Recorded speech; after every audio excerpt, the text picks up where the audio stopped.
7:01, July 13th. I'd like to call the East Lyme Inland Wetlands Agency meeting to order. Just to note, we came out of executive session at 6:53 and no votes were taken. We're going to start with the Pledge of Allegiance.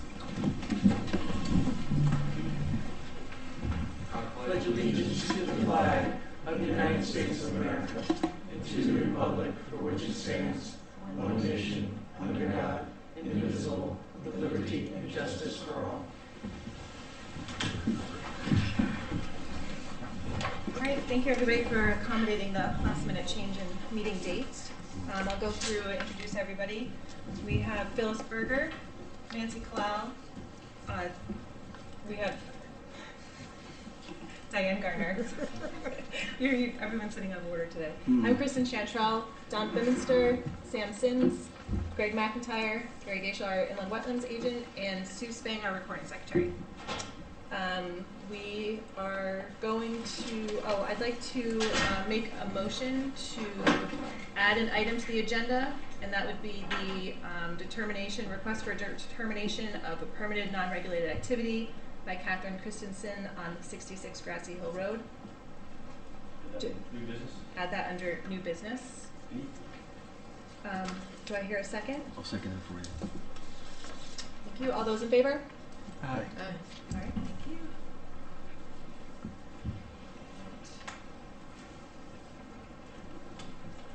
All right, so I'm going to start the meeting with public delegation. Public delegation is the time when members of the public are invited to speak to the commission about certain matters. Issues or concerns related to approved wetland permits and in-house proposals or general topics of discussion are open to comment. Agenda items, referrals, applications subject to a decision by the commission, a public hearing, or litigation may not be discussed. So just to clarify, if anyone's here to discuss anything that is not on our agenda today, if anyone would like to speak. Okay. No public hearings today. Moving to the acceptance of minutes, do I hear a motion to accept the meeting minutes of the May 2nd, 2023 regular meeting? I'll make a motion to accept the minutes. Do I hear a second? I'll second votes. All those in favor? Aye. Aye. Next, do I hear a motion to accept the meeting minutes of the June 6th, 2023 regular meeting? Anybody? Make a motion to accept the minutes from June 6, 2020. Thank you. Do I hear a second? I'll second votes. All those in favor? Aye. All right. Ex officio report, and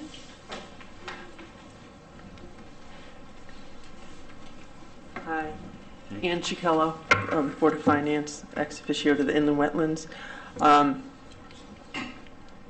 What did you say? Oh, Board of Selectmen, sorry. Thinking. Okay. Sorry for that one. All right. At the last Board of Selectmen meeting last month, we discussed the Charter Revision Committee. The Charter Revision Committee submitted their draft report to the Board of Selectmen. The Board of Selectmen made recommendations, and they came out with their final report. This final report was approved, and the town attorney took the issues that were recommended and made it into 11 questions that will be put on the ballot on November 7th. Also, the town will be sending out a mailer to every resident in East Lyme explaining the questions that will be on the ballot.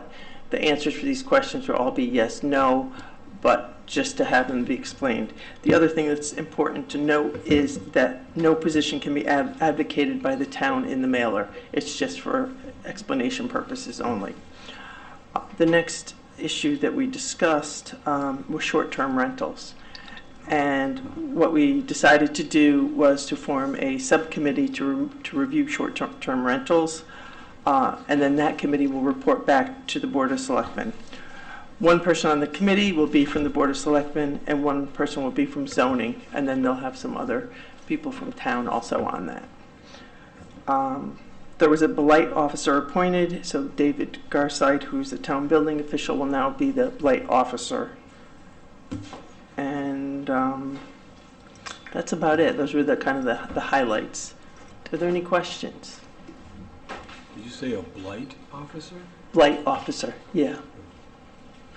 So basically, David Garside, who's a building official, will take over also that responsibility. He gave a little kind of report to us about, I guess what he said basically was that it's not just enforcement. If there's issues with blight, they would contact the owners and say, you know, how could we get this cleaned up? You know, that kind of thing, trying to have it be a kind of a cooperative effort. Any other questions? Okay, sure.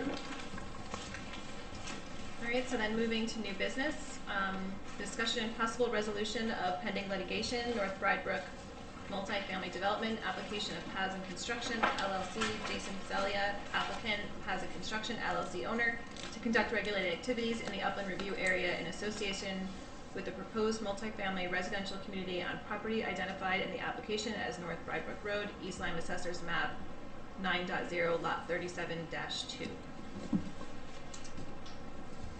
So do I hear any motions on this? You have a resolution, our town attorney, Mark Samarka, here, can walk through that. Good evening, folks. Mark Samarka, Town Attorney's Office. Before you is a proposed resolution granting the application of Paz and Construction. As we discussed earlier, this matter was initially brought before the agency in 2019, related to a multifamily development on Bridebrook Road. The commission initially denied the application because of work that was being conducted within the Upland Review area. Subsequent to the appeal being filed, the applicant has submitted updated plans, which you have reviewed, and that shows that all of the work will take place outside of the Upland Review area. This resolution approves the application as revised based on everything being outside of the 100-foot URA. If there are any questions, I would be glad to answer them. Sometimes the commission, if you choose to accept it, we read the entire resolution into the record because this is 6 pages of very dry technical things. I would suggest that if the commission wants to approve, then we just note approved as submitted, and we will attach a copy to the minutes. Thank you. So I make a motion that we accept the resolution granting the applications of Paz and Construction LLC as provided. Do I hear a second? I'll second. All those in favor? Aye. Everybody? Great.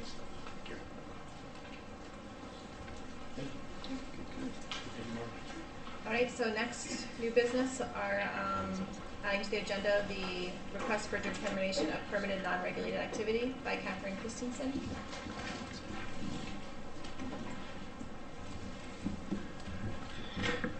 I am not Catherine Christensen. I'm not transgender. We And were her husband, Mark We were Christensen. hoping that was the case. All right. I was very confused for a moment. Right. So I just found out about this recently. My wife couldn't make it to the meeting tonight because she had another meeting already scheduled. So the bottom line is we have a farm of 13 acres on Grassy Hill Road. There's some wetlands in there, and she has an idea to make a pond out of part of it, not the entire thing, less than half an acre to be excavated for a pond. And we have horses. Our land is under PA 490, and we grow Christmas trees. So I don't know if there's anything else I can tell you. What's the size of the pond that you're thinking about? Less than half an acre. So essentially, it's an exempt activity under It's section. agriculture, right? Right. He's kind of good. I just advise them to protect their own interest, they just come and get your determination. So that's what Okay. we're doing. I do have a map and a site plan, roughly approximate location of the pond. If you want to look at that, I can forward that. I don't have it scanned. That's the Christmas trees. So the motion here would be that it's, that it, That the commission finds it to be an exempt activity. Right. Non-regulated. right, under what, Farm Act or something? It's no section 4 of our regulations. Is that based on size, or is it agriculture, or a combination? Based on size, 3 acres or less. Okay. So if someone came in with a 4 or 5 acre pond, that's right. Oh, wow. You could flood half your farm. That'd be good. Who's doing the work for this? We don't have that yet figured out. Have you spoken with your neighbors at all? Is there going to be an issue as far as the loss of water for somebody downstream, perhaps? I don't know. I don't think she's spoken with any neighbors, but our land is it starts off as a swamp, and then it flows under Grassy Hill Road into a small pond that was a cow pond back in the 50s. And ultimately, it goes into Latimer's Brook. What do you plan on using the pond for? Are you going to stock it or do something? We may, I think, to help out with the Christmas trees a lot, give them some water. We've lost a fair amount when we've had dry years like we've had. I planted, we have over 1,000 growing there, and last summer, 50% of them, of the new planted ones, died from the drought because we don't have any way to water. Carrie, is there a suggested time of year where this work should be performed? Well, you're digging a water course, so probably makes no difference. I would think Well, you think in the dry season, dry right? season, you probably want to dig your hole. You have to bring in material to line it. You can create a confining layer. Want to do that at that time. Not sure what the conditions are out there, but Just curious. it's good ledge. Yeah. Water. The rocks grow good up there. I don't know where the water table is, so it could be a high water table. It may not have to be a whole lot of but ideally in the dry season. It holds water every month except for August. And some August it's had water in it, but last year it didn't. So this is part of the swamp you're planning to dig out? Is that- Yeah. There's hills behind it, so it's runoff from hills to a low spot, which creates the swamp. And then that water from the swamp goes under Grassy Hill Road into a larger pond. I don't think that pond even has a name. And then that pond eventually goes into a stream, which eventually flows into Latimer's. So we should, as a commission, we should make a motion we find this non-regulated activity. And thank Is you that for... your motion, Greg? Yeah, that's my motion. We find Do I this... hear a second? No, second. All those in favor? Aye. Thanks for coming in. Right, would you repeat that motion one more time? Sure. Let me see if I can remember all of it. We move that the activity proposed, which I don't have in front of me. I passed it down. Oh, It's here. not really. Send it back.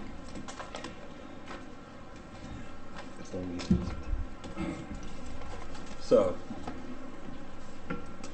the activity is 66 Grassy Hill Road to put in a farm pond. We find to be a non-regulated activity and move that it be accepted. And thank you for coming in. Thank you. Thank you for presenting this to us. We appreciate it. All right. Thank you. Good luck. We hope you get more water to those More trees. trees. More trees. Gary, do you need this? All right, so next we have pending applications. We have the application of Kristen Clark, PE, and Shelley Harney, applicants, Portside Holdings, LLC owner, application for a 5-lot subdivision at the property located on the corner of Upper Walnut Hill Road and Holmes Road, East Lyme Assessors Map 55, Lot 3.1, zoned RU80, submitted 5/1/23, date of receipt 5/9/23, 65 days to render the decision or hold a public hearing would have been 7/13/2023. Good evening, members of the commission. My name is Paul Gurney. I represent the applicant Shelley Harney and Kristen Clark. I had a brief conversation with Mr. Gaishel yesterday about this matter. As you're aware, the commission missed its deadline to hold a public hearing on this after indicating that it would have had been held by July 6th.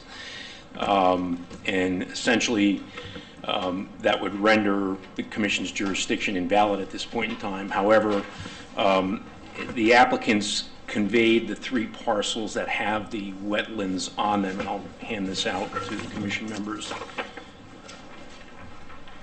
which shows the area of the wetlands. If you recall, the wetlands were all right off the road, and 2 of the wetland parcels abutted the land trust property. In conjunction with the assessment of the land trust,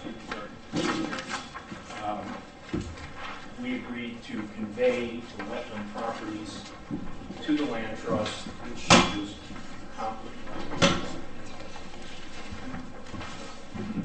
accomplished yesterday, and I'll hand you copies of the deeds as well, indicating that conveyance. But what that does under section 8-26E of the zoning regulations is, and that reads as follows: if an application involves land regulated as inland wetland or watercourse under the provisions of Chapter 440, the applicant shall submit an application to the agency responsible and no later than the day of the application for subdivision. And then the commission is required within 65 days to make a decision, or excuse me, not make a decision, but to render a report to the planning commission. Because we now no longer have wetlands on property, no report or action is required by this commission because there's no regulated wetlands on the property. Additionally, in order to provide the land trust with access to the wetlands directly from the land that was previously conveyed to, that's the 305 acres, conservation easements are going to be placed on the property that will allow the land trust access from its property to the rear of the wetlands, in addition to the access that it has from the road. And so at this point, and I'll also provide, I believe this is in the record as Exhibit Q already, but it is a copy of my letter to Mr. Gaishel from July 6th, indicating that we were proposing to do this.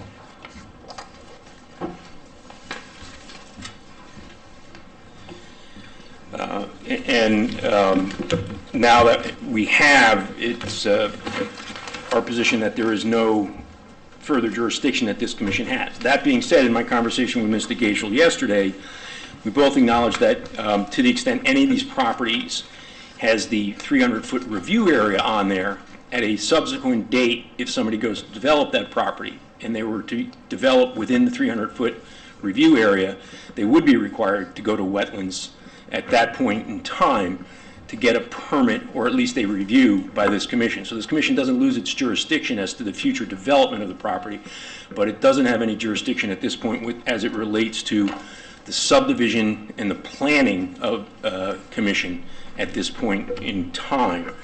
Can I ask why you wouldn't just withdraw the application then? I mean, you're giving us this to review, but then you're saying you can't. Well, if the concern about withdrawing the application is that I don't know what this commission would propose to do at that point in time. I mean, we're fine with a note on the plans that says any purchaser of the lot who has a lot that has the wetlands buffer on it or the wetlands review area goes to develop, they are required to come to this commission. But as an attorney, my only concern is if the commission were to take some other action and I've withdrawn the appeal, do I then create a problem for myself procedurally at that point? So fundamentally, these 5 or 4 lots have been reduced in size to add the easement to the The lots themselves haven't been reduced in size, but the conservation easement on the rear of those provides the open space that the planning was looking for. So the lots remain the same. Okay. It's that there's a certain portion of the lot that's subject to the conservation easement, Right. which is not untypical with some of the other applications we've done. Yeah. Okay. So can I ask you, this application has been modified quite a bit from upon receipt. I was hoping you would grant the 5-day extension so that the public could speak to this. How many houses are lots here? Because it looks like there's one that's, there was one here, but it doesn't look like it's on here now. There are a total of 5 lots. The lot that is blank on that is a lot, I don't know if it's blank, but it's lot 4. It's on the corner of both streets. That was taken as a free split under the zoning regulations. So that's still intended to be developed, but it's not required to be part of the subdivision because it's a free split. Can you define what a free split is? So, under the Connecticut General Statute, the subdivision is defined as division of land, division of tract of land into 3 or more parcels. So, the 12-acre piece had never been subdivided previously. The subdivision that occurred, and I use quotes, air quotes there, is the dedication of open space for the amount of 305 acres plus or minus, was conveyed out. That created 3 lots, but those 3 lots were never subject to subdivision regulations ever, and nothing was ever proposed. So they're entitled to split the land in half, at least, so they can at least cut off 1 lot as a free split. And any further division of that land then be called a subdivision. So this is now a 4-lot subdivision. Correct. Right. And I should point out, too, that the conveyances of land to land conservation agencies do not count as a lot subdivision or as is it defined in the statute. It's a matter essentially as of right if you're going to convey to a conservation agency. Those conveyances do not require any approval from the local planning commission. So the green on these maps. Oh, I'm sorry. Go ahead, Nancy. Oh, I'm confused. So this was a giant parcel. You carved off a bunch of parcels. You carved off this section for 1 free split. There was land on Grassy Hill Road that started out as 3 lots. 1 was sold. Don't know what happened to the others. And then there's the part Duval for the affordable housing. So the 305 acres that was conveyed to the land trust as open space, as a result of that, the entire tract, they left the 12-acre piece fronting only on Holmes Road, this piece that fronts on the corner of Holmes and Upper Walnut Hill, and then another piece that was horseshoed around 2 existing lots in the shape of an M on Grassy Hill Road. They came in, they subdivided the piece on Grassy Hill Road and created an additional building lot. What would have been 1 more lot was conveyed to one of the existing homes. And so then we're left with these 2 pieces on Holmes Road and Upper Walnut Hill, and the other piece down the road on Holmes Hill. So the 1 lot on Grassy Hill, it's now the responsibility, whoever bought it, to make sure that they put the house not within the 300-foot upland review. They can put it within the 300-foot upland. The upland review area is a review area in which we regulate the activities. Anything outside of that, we wouldn't necessarily regulate unless we can demonstrate that there's a significant likelihood that that activity outside the upland review area would have an adverse impact on the water course. Then we have the right to extend our jurisdiction beyond the upland review area. But aside from that, we don't. We wouldn't regulate beyond 300 feet. I should point out so the record is clear, too. The 305 acres initially or originally was 3 separate lots, all under the same ownership. But when my clients looked at this, they did the research and realized that they could reserve a piece out of each of those 3 lots. This one in particular allowed them to take a free split on it. I can't recall off the top of my head the history with the Grassy Hill piece in terms of whether it was entitled to a free split or not, but it wasn't pursued. There was a subdivision for that lot. So the free split pertains to this parcel. Then the remaining land of the other 3 original lots was combined to create the 305-acre open space parcel that the DEEP put its conservation easement on.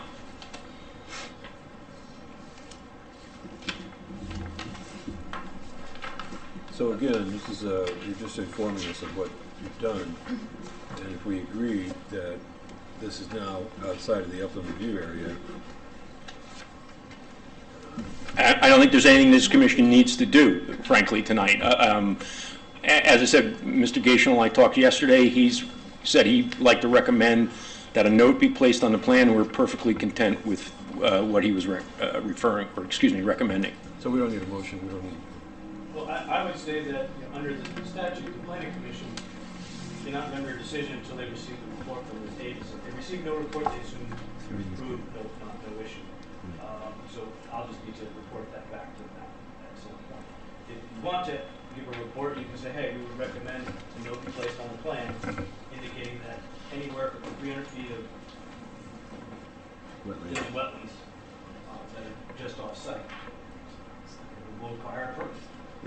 So the green areas on the map are the inland wetlands? Correct. And so they're not on the properties anymore because they're part of the easement? They were deeded fee simple absolute to the land trust. So they are essentially being added to the 305 acres.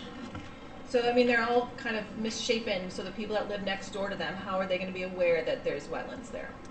Well, there would be notices or posts, like my property has conservation notices down the side where the wetlands are. Is that, We does have planning do that? We have conservation tags, so similar to the resolution just passed, which requires them every 40 to 50 feet. You could recommend the planning commission say, you put up some wetland tags, supply from the town supplies them. In this case, maybe every 50 feet. The other thing to note is that when at least assuming the buyer does their due diligence, and they see the map that's filed on the land record, it'll be noted that there's flagged wetlands on the property that are required. I'm sorry, no, it won't be. No, but we likely will put It's not something. on their property, so how would they know to come to us? Well, the My review, other than the staff review of the building permit application, right. indicating, oh, permit.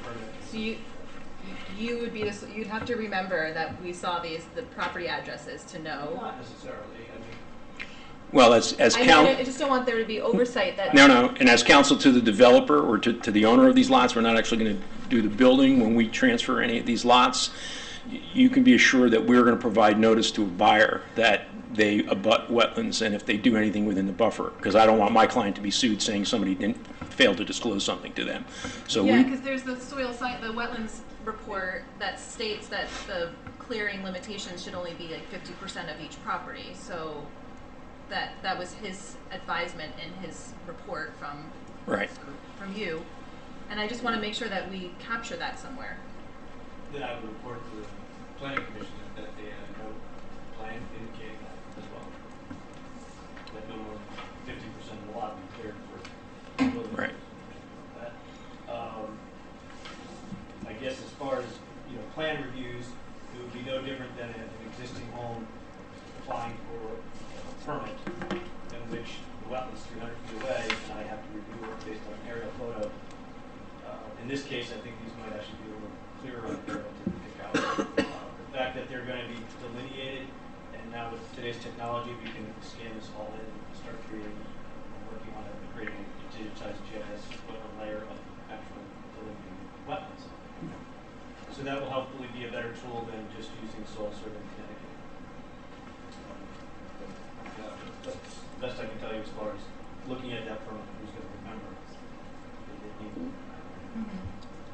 Could something be put in the deed as far as? Well, that was what I was saying. I mean, well, I don't know whether we necessarily put it in the deed itself, but in a contract for the purchase of the sale of the property, we would put something in that indicates that it's subject to wetlands review if you're within that, because as I said, again, I don't want my client getting sued by a buyer who says, hey, you didn't inform us of this, and their attorney missed something somehow and didn't inform them either of it. So we would tell them right off the bat.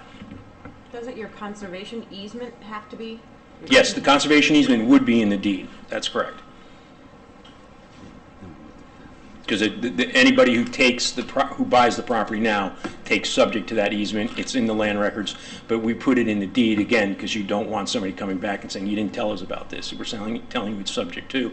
I think frankly, it would be easy enough to put something in the deed too, saying to the extent you border on wetlands, you'd be subject to wetlands review if you develop the property. I mean, it's a pretty simple solution.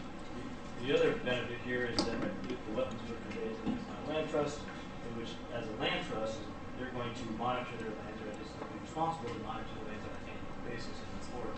So if some activity is occurring out there, I would suspect they will report that back to the town, saying, hey, there's activity, and that is a permit issue. So there'll be some hopefully cooperation in that regard. Yeah.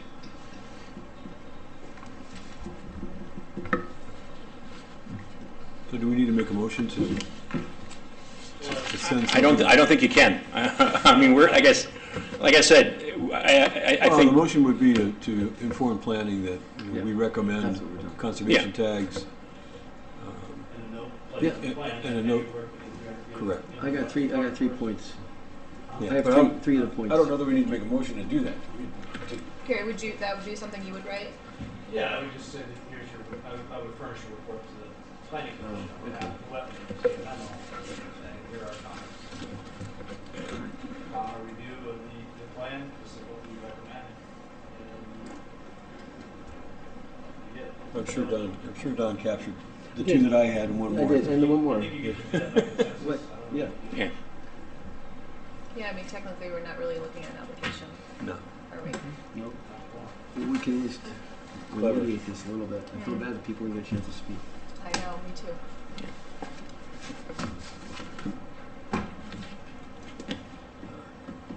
All right. The commission has nothing more with me. I'm retired for the night. All right. Thank you. I'd just like to add that, unfortunately, it was just oversight in the meeting schedule. Well, there was a holiday. Because of the Yeah, holiday. yeah. I mean, I think that's a simple oversight that I wish that could have been allowed the 5 days. extra time. My apologies for public. Thank you.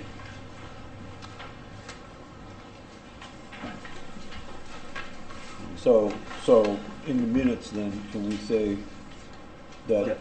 Don's gonna meet with Gary and they're gonna, Well, I think Don should just disclose now his Yeah. comments. So Yeah. that but, and say, by consensus, the committee suggests Yep. the following be conveyed to the planning commission. Yep. And then you Okay. just read them out. And- All right. Recommend by consensus the planning commission report that would say something of like a 50-foot conservation tags along the border of the Conservation Land Trust for the whole length and duration around that perimeter, and no more than 50% of clearing of the lots are to be done for any of the subdivisions, as well as build if they're building within the 300-foot upland review area, they must come before the Wetlands Review Commission.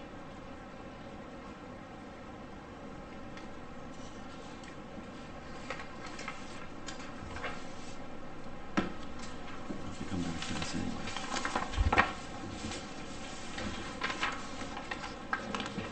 consensus, I'll forward a report indicating those three things. Conservation tags on the perimeter be installed to approximately every 50 feet. Then I might add to that the wetland tags, maybe on the wetland.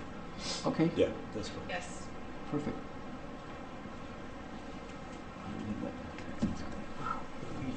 And no more than 50% of the lot should be cleared. As recommended, yep. Yep. By the report, it's one of the, I just put the soil scientist. okay. Joseph Thoreau. Okay, cool. And that if there are any activities within 300 feet of wetland water course, Yep. will require permitting by the agency. Right.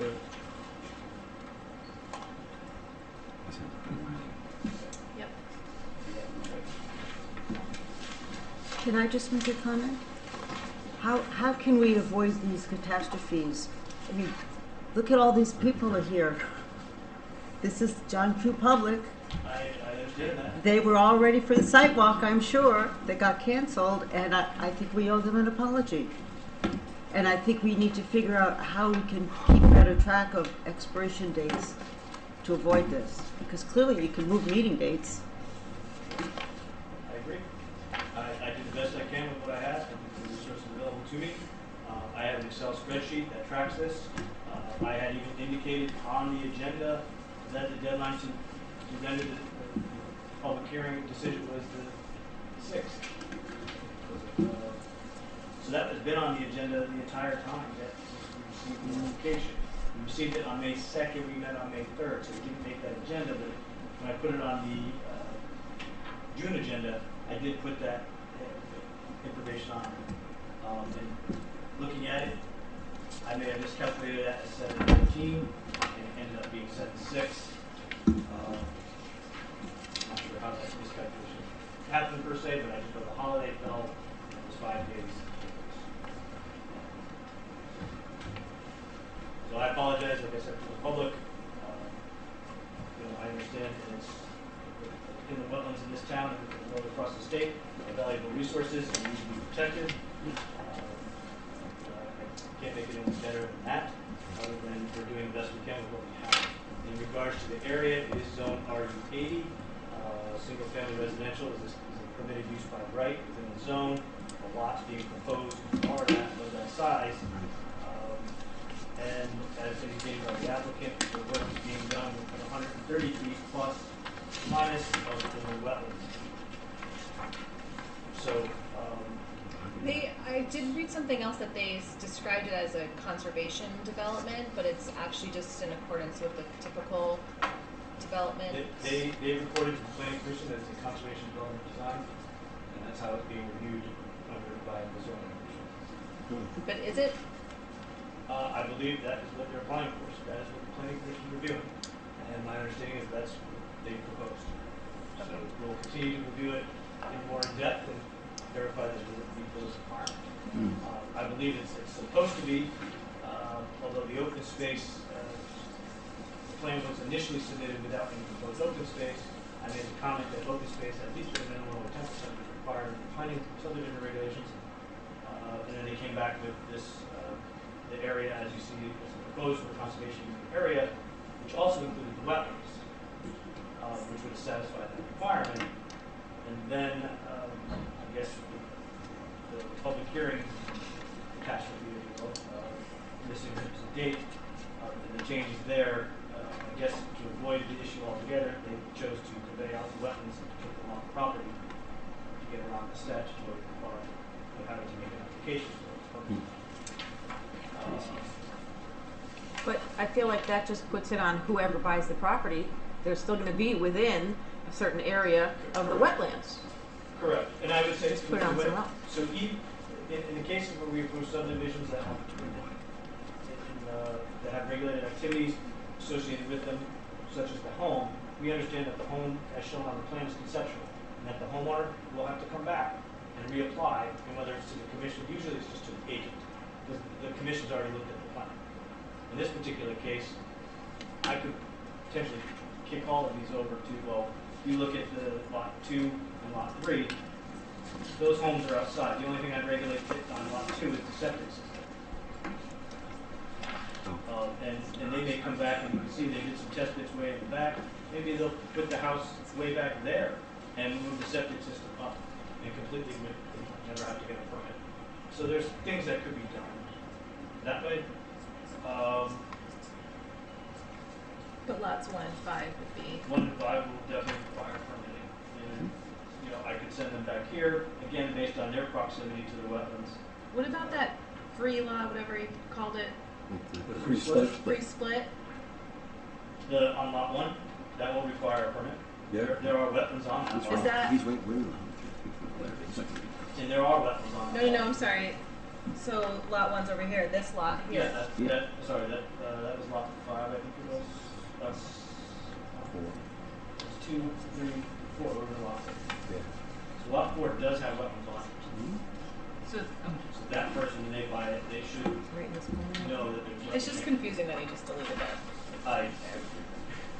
So can I, is that correct that everybody's here to talk about the public hearing that didn't happen? Is there any way we can let people speak for the record? No. No.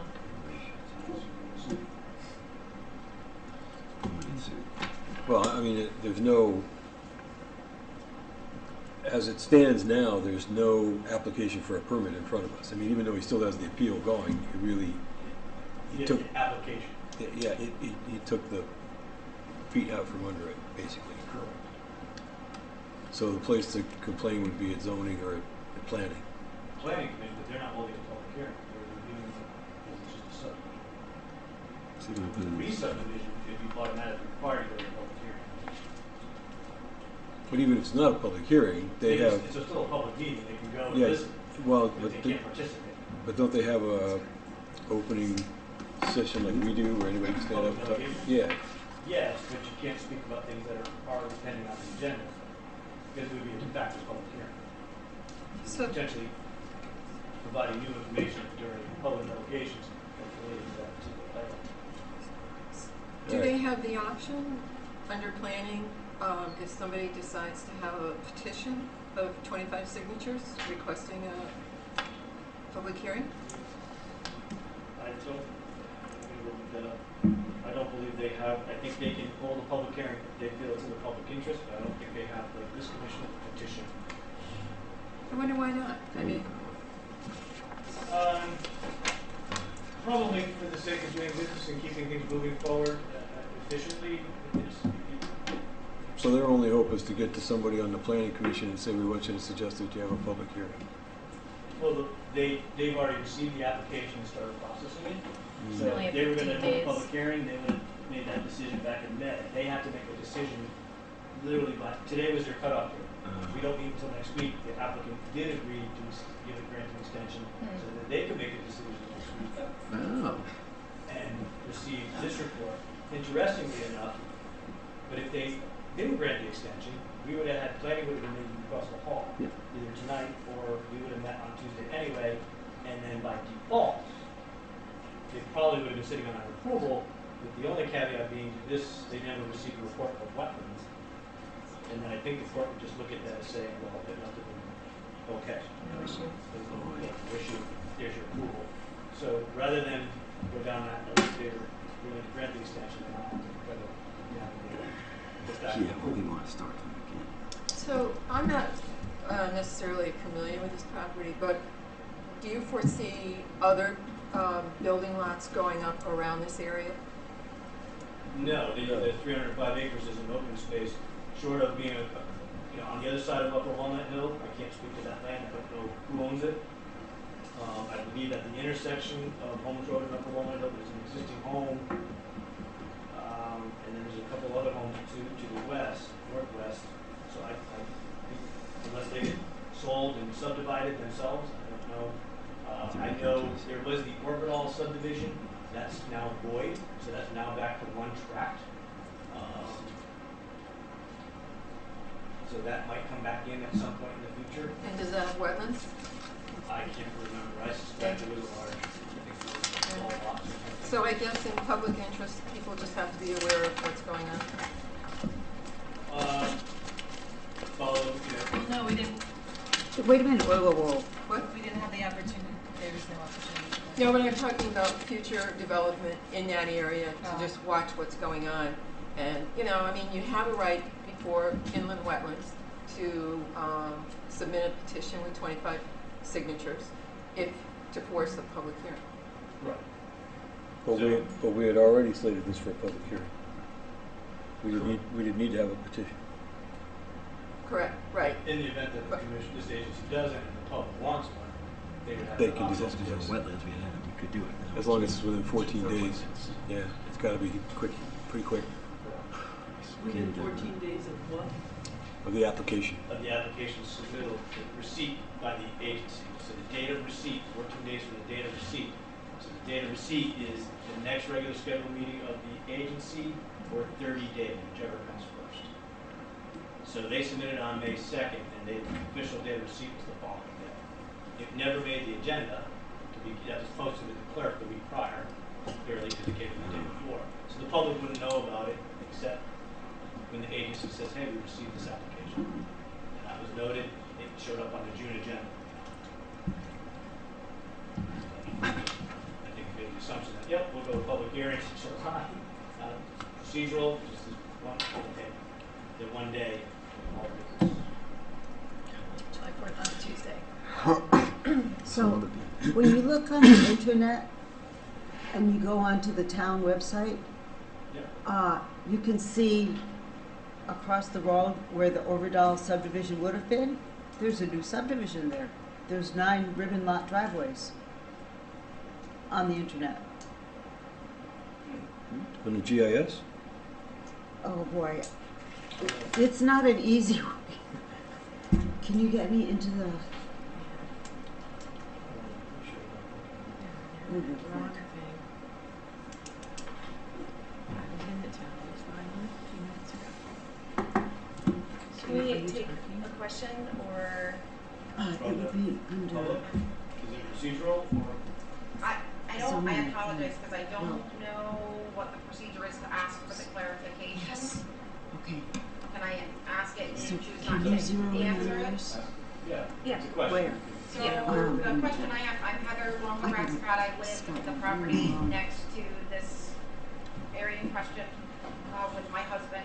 And I Shoot. have not, I don't know how to find the plans that are plotted out right now because we are in a property This is the dispute with lots Wall we were talking property, about tonight. which includes part of And this land. this is the Orvidal And property. early on, the plan This is plots new. This is included new. the land that is It's on this, the town in question, GIS map. entitled litigation. And I'm just trying to figure out, does this proposal, how do we find out if this proposal is including land that we're still fighting that we purchased? I don't believe, I am familiar with your issue. I believe it abuts your lot as, this lot abuts your land. And does it include land that's That's included? currently in dispute? I don't believe it does. The planning, if they go to the planning website, they should have all the materials posted with maps, correct? With the most up-to-date plan. Yeah, we have all the materials for buttons as well and planning.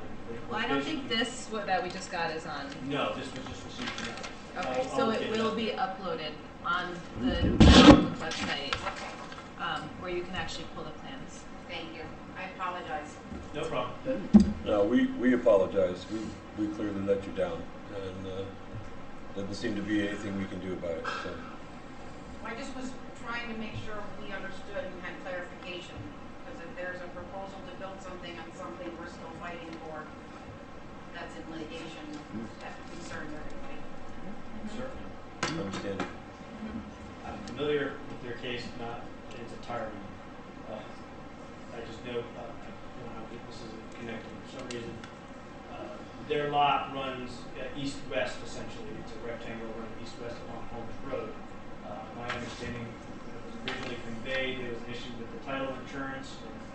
They basically insured an area that went north-south. It's actually the same area. And then the land got conveyed to the land trust.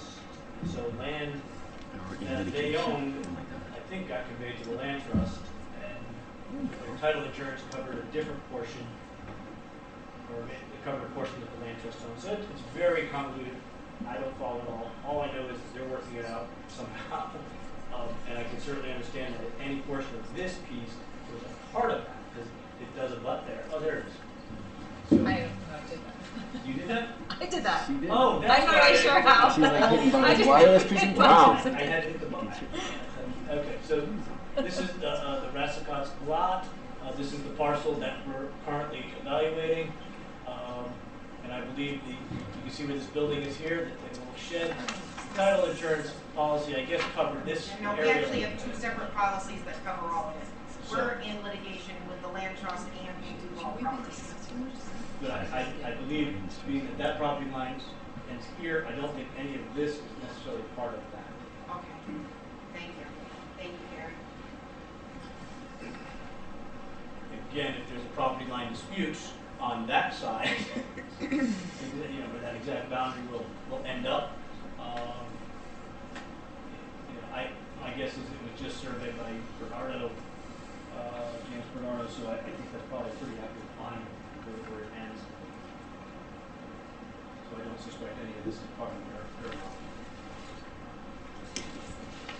So adjacent to that, kitty corner to that, to the northwest, Is the Holmes Road, yes, is that the Orvidal piece? yes, so this is now all one lot again. Okay. The subdivision was never built out, basically expired. Good. Thank you. All right, so our apologies again. We're going to move on to old business, the inland wetlands and watercourse regulations, proposed draft revisions. So we had some homework to do going through sections 6 through 10 of regulations.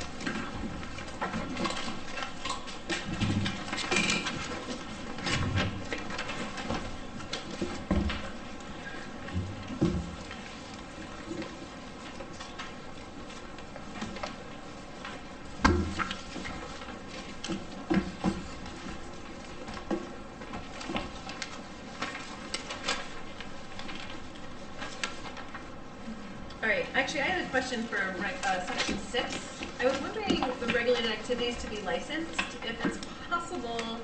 I feel like I brought this up before and was told no because it's separate issues, but that if there's an applicant who owns a piece of land with a cease and desist, can we prevent them from applying for more work to be done on that land?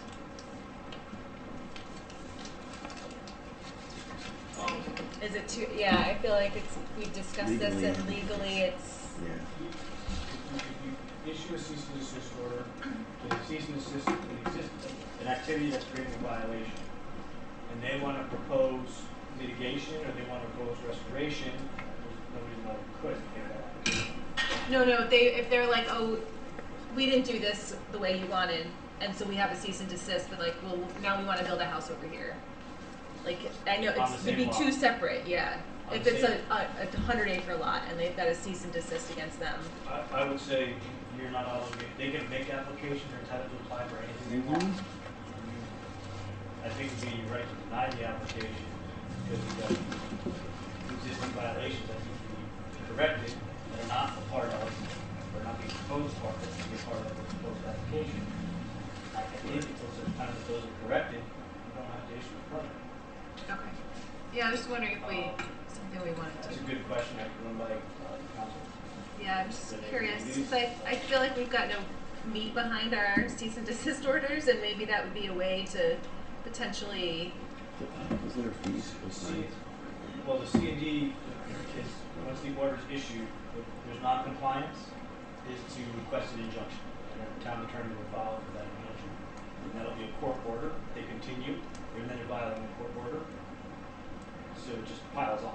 And eventually when you get to court, the judge looks at that record and says, oh gee, pretty non-existent, maybe ignored everything. What was wrong? Yeah. If that's what we do, we're going forward with enforcement. Doesn't happen often, but. No, I feel like there's been a few instances of cease and desist that just keep getting ignored and pushed down the road. In those cases, yeah, we just need to be more aggressive with, please, go get it. Yeah, I just wasn't sure if we could potentially I mean, there are capture cases that in regulations. where the applicant is, coming before the commission. A good example was the solar farm. They came to every meeting. Granted, the violation just continued. It took forever to fix it. So, yes, they were working with us. When the injunction had been better, stop the whole project until it got fixed. Problem. Just a quick question too, for the cease and desist, I think I remember the wetlands, can you also fine them also? Yes, so we have, And that sometimes within our works better. regulations and by ordinance, the ability to fine up to $3,000 or $5,000 max fine, I think. But there's a new legislation that came out, that was in January, that increased the fines per day from, I think it was like $500 a day down to $1,000. A day. A day, for every day that violation occurs. So if you give people in the pocketbook. Well, not for anything, but I'll try to synthesize that information and bring it forward. So, Okay. it's brand spanking new. good.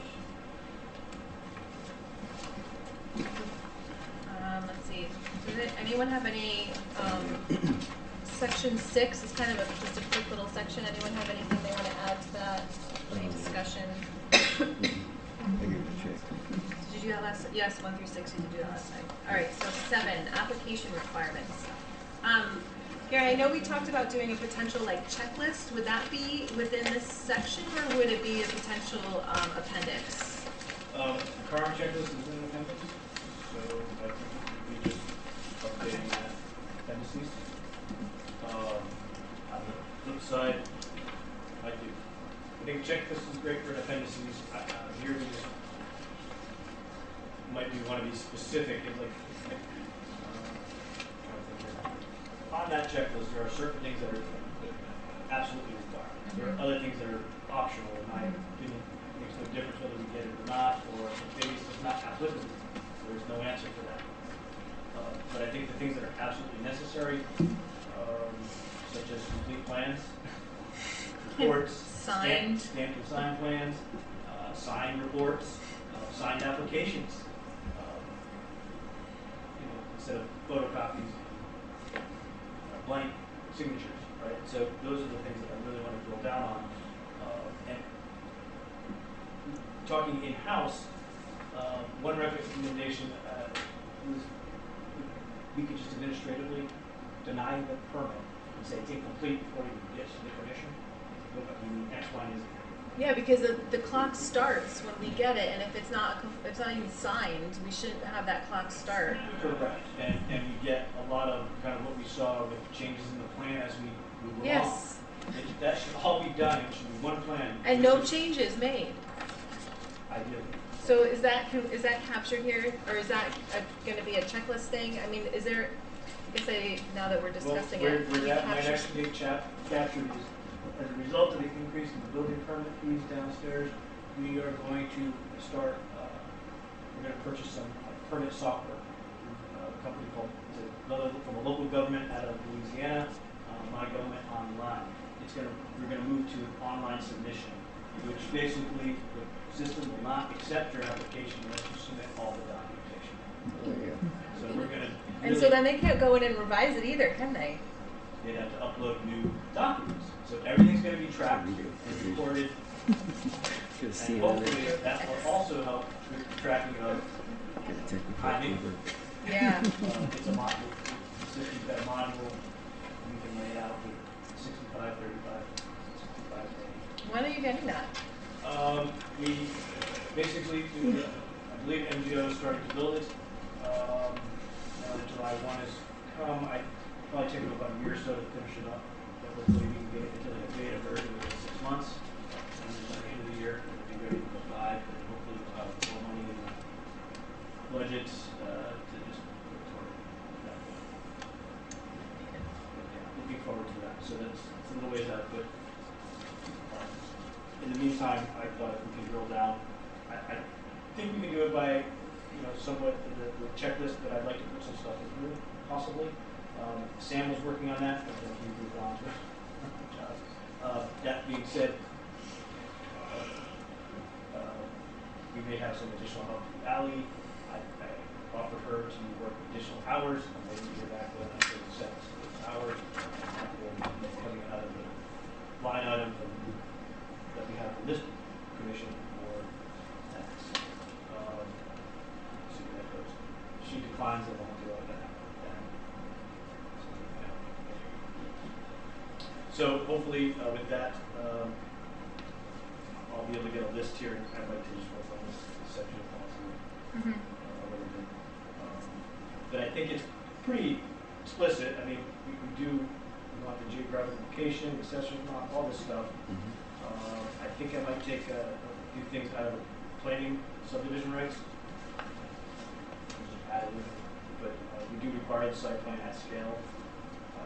I may make some comments about the application being signed and with the signature, that all plans need to be stamped signed.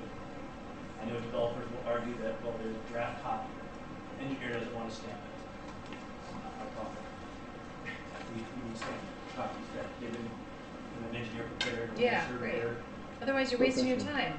Yeah, we use the surety, and that's the surety for the commission. That, oh yeah, we're talking about the right property. Right. So those are the things I want to add in there.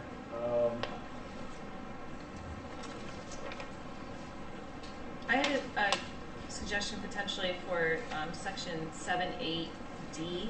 It says a description of the ecological communities and functions of the wetlands or water courses involved with the application and the effects of the proposed activity on these communities and wetland functions. I'm wondering if we could further elaborate to maybe add vernal pools to that. Wetlands, water courses, wetlands, including vernal pools or water courses.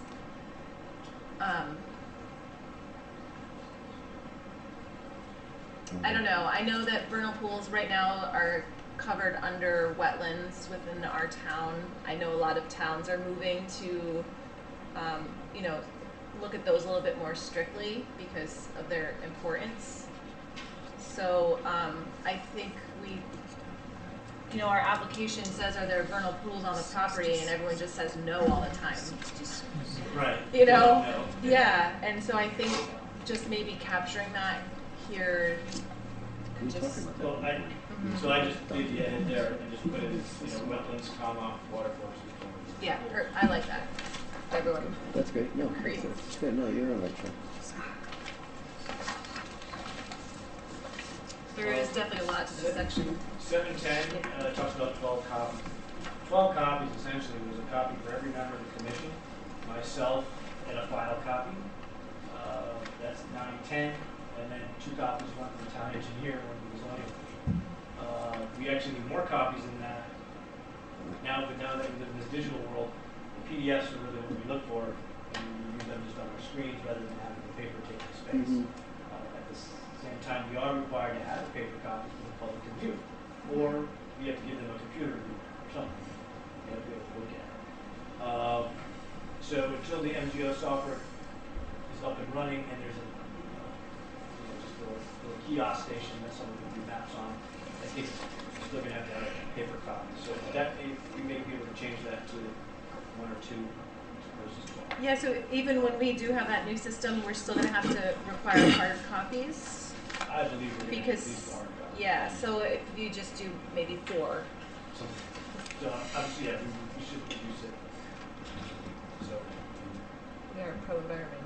Yeah. Even though I do like my paper Kill more copies. trees.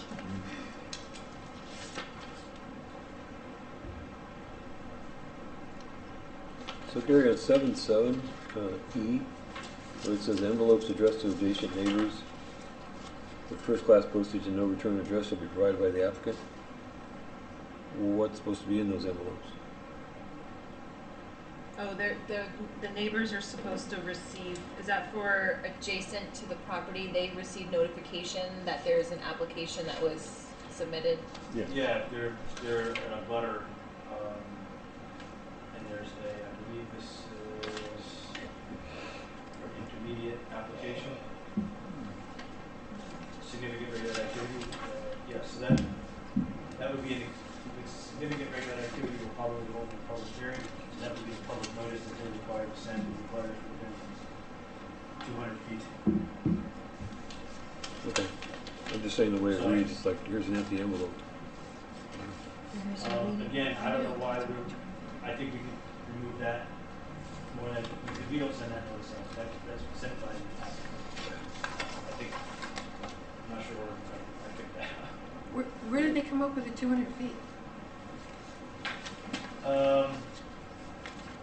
I think that was a recommendation out of the model regulations that Deep created way back when, in the early 90s. It may be, I recall, I think under the statutes for subdivisions, 8-24, there's a provision in there that says you have to provide notice to abutters within so many feet and maybe similar wetlands. And you can increase it to 300, 500, just notice. Yeah, I to the think it abutters. comes from planning. On administrative permits, like deck pools and sheds, while the application does require that the butters list be provided, we don't send notice to them. No requirement. Well, the neighbors building a shed.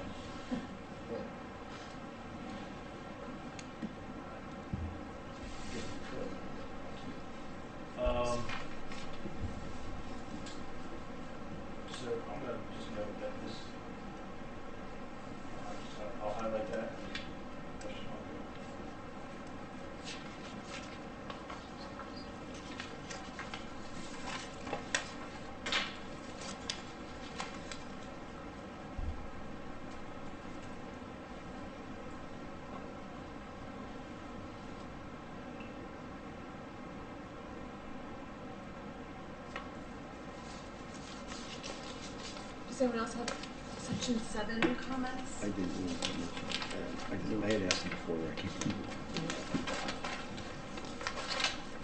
Is this the place where we can require signage for a public hearing? No, I noted that because we can, there's a public notice sign, page 72, section 9. Next yeah, section 9, public Yeah, hearing. it says there's words in there about the signage. I was thinking that we should modify it to identify that the sign should be maybe centrally located on the property, or something along those lines. Well, But I isn't think there a planning requirement does for that. size? I think planning. I don't know that, well, I think we were gonna steal the words from planning for that. I Yeah. don't, We did, we already adopted the sign requirement. We Yeah. have a section on that. So Right. if Yeah, someone but it's- doesn't do the sign requirement, Huh? So, I didn't hear you. when the person who's supposed to be putting up the sign doesn't put up the sign, is there a fine for that? No. But there should be, because then you wouldn't be able to, you're not giving You acknowledgement would to the find public. that the application didn't meet the regulations. an incomplete So application. it would be up. You're in- denying it on a procedural, Okay. Right. it's not substantive, it's procedural, and that's where you win in court, is follow the procedure and say, oh, you failed to post your sign, so we went through the motions, we held a public hearing, took all the testimony, denied because of that, and you, I think, win. Whoa. So, So wait, where does the sign, So in terms of the previous application, they would have had to post a sign for a public hearing. and they didn't. And they, I think, soup to nuts, they knew at that meeting, when he said, hey, we go to a public hearing next month, yeah, sure. Knowing full well, you're, next month, yeah, you're fine.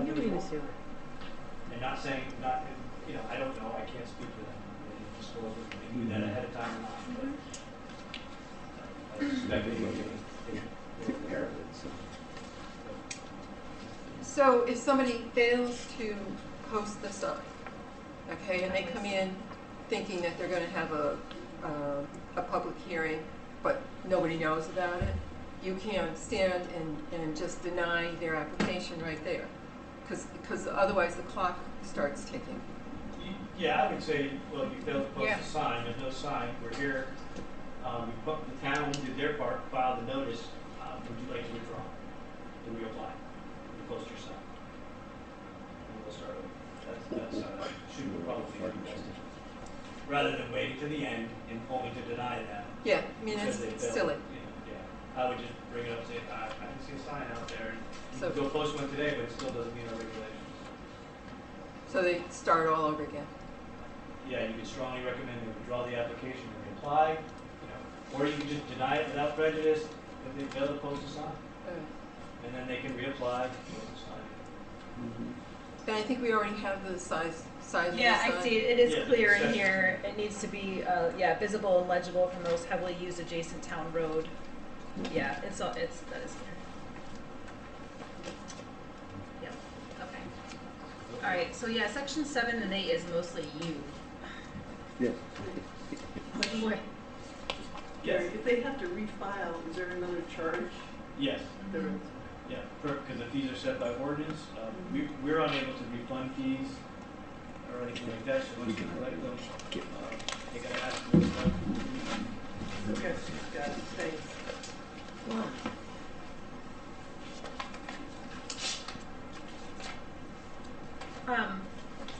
We did discuss at one point, like sliding scale fees. Would that be something that we could potentially, Yeah, we could take a look at, I did have Sam kind of look at regionally, you know, compare our fees to the region. He did indicate that he felt that they were competitive. I didn't look directly at them. I can certainly look again. I mean, just, cause I don't wanna be a total jerk to be like, we're denying it because you're not doing this. You have to pay all over again, like maybe a caveat for that instance, but I don't know. Something like that. I mean, if we're gonna go as far as denying it for that. His recommendation was a sliding scale to move away from the 0 to the end of our fee schedule. We have Schedule A in the fee schedule says if you're over from 0 to I think 1,000 square feet of disturbance, there's no additional fee. From 1,000 to 5,000 is $250. Over 5,000, $750. So Sam suggested we take that, put it into a sliding scale instead, and do it like literally square foot for square foot. Oh, I see. And have it work that way. So based on your square footage of disturbance is your fee is going to be based on. There you go. And that way, from 0 to 1,000, all the pools, decks, and sheds, we might actually be able to bring in additional dollars. I don't know. I mean, we can certainly explore that. That's fine. I don't know, I mean, we've already, we're collecting more money. Yep. Okay. Just like if I turn into a problem, it's from scratch. So this is.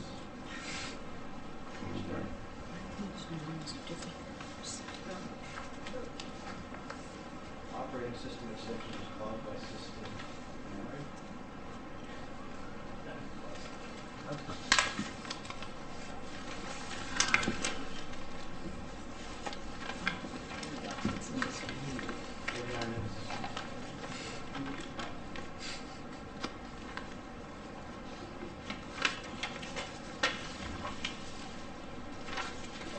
I would just note, based on our conversation earlier tonight, substantial, the word substantial, again, one of the subjective things, maybe substantial change should be defined. What is substantial? Yeah, because you said a couple of buildings, he's like, I don't know if that's substantial or not. Correct, right? So what's substantial, what's not? Is 2 more buildings substantial with 1? You know, could a developer come in and say, oh, one more building? Well, it's not substantial, it's just a modification. The whole building should be substantial. Do If we- they say a shed or, you know, a garage, something like that, I would think is not. But a building, as far as like, I would say a apartment? structure incidental to the primary use, right? That's how zoning kind of looks at things. When pertinences are secondary to the primary use, well, that's not substantial, right? That's minor. But the primary use, so I guess if the primary use being residential as a whole building, I would agree that would be defined as substantial to me. But someone else may disagree. So, because we use the word significant, we don't use the word substantial. So, is substantial something we need to add to our definitions? It's like the word significant, so. I mean, yeah, that's, because he said substantial, and legally, do they use that term that we should say? Yeah, Significant or substantial regulated activity? I It's mean, listed facts for significant wetlands is and used in forests. statute. Facts is what they want. So I think it's a synonym, right? Significant, substantial, or synonyms. In that context, I can ask Tom with Mark and say, you know, is there a way we can scratch that? Could it be based upon like square footage of what they want to build? Well, that's what I was thinking. well, that's what, yeah, And that's where the premise of the reg change, which is breaking the permit into minor, intermediate, significant regulated activities, was there's these thresholds. yeah, Square activities which create a 200 square foot impervious surface or something, however we just define that, but I think that the minor, intermediate, and significant need to have some kind of maybe impervious surface definition calculation associated with them. And in that same context, like the 300-foot upland review area, when we adopted that, I remember Mr. Koch indicated, he said the only evidence in the record he had to make that decision was the memo from the Conservation Commission, which recommended 300 feet. So do we need, you know, it would make sense to me that we have something, some scientific standard. I don't know what exists. I can look for best management practices and see if there's a threshold that exists for best. I don't know that. We can create. Well, can we go on the basis of the impervious surface calculations and the watershed? 10% thing? Yeah. It's 10%. I mean, if you look at that Yeah, per you said. property, at least that's some kind of number where you can start with. You know, because then you do, if Yeah, there's that I number agree. out there, and that's the only one I really know The of. more I think about that, what's kind of disturbing is that the zoning regulations allow, I think, it's like almost 25% lot coverage within a lot. And then if you have a Any whole zone. bunch of lots, there's your 25%. You're over 10. Right. Mm-hmm. So if we can maybe use that as our data point, and then just go from there. But over 10% would be significant, right? I mean, we could say that that is significant, over 10% coverage. Yeah. I mean, if we all agree by consensus, we can do that. So 10% of, can you explain that? So if a project had 10% impervious coverage, then that would be considered a significant regulated activity. It's proven that there's significant impacts. It's okay. So Yeah. if, when a water says, it's 10% of impervious, you see degradation of water quality from the stormwater runoff directly correlated. So we try to keep our impervious cover down within. Would that be easy to calculate and to know right away? Because you want Yes. something that's an easy figure. Do you know what I mean? If you knew what you were building, I mean, for the average homeowner doing an addition, I mean, your square footage, your roof space, right? It's not too hard. It's area calculations. For larger projects, they're going to be calculating asphalt, the road, the houses, the buildings, it's commercial type of thing, parking lot. So in those cases, I think we'll have the engineering behind it to do the calculations. Hopefully, too on this to figure out. Mm-hmm. Yeah. So would it be doing that alongside like the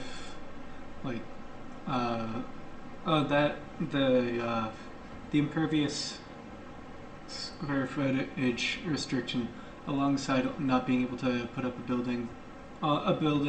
being able to put up a building that is primary to the usage being substantial, like would be able to consider both of those substantial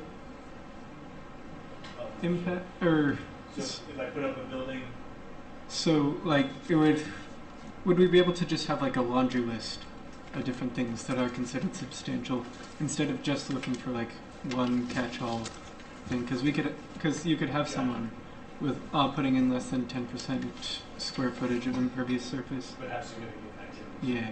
Yes.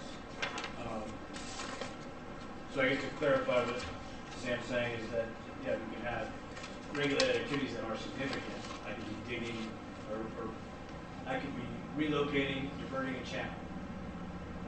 Regulated, permissible, regulated, that's significant.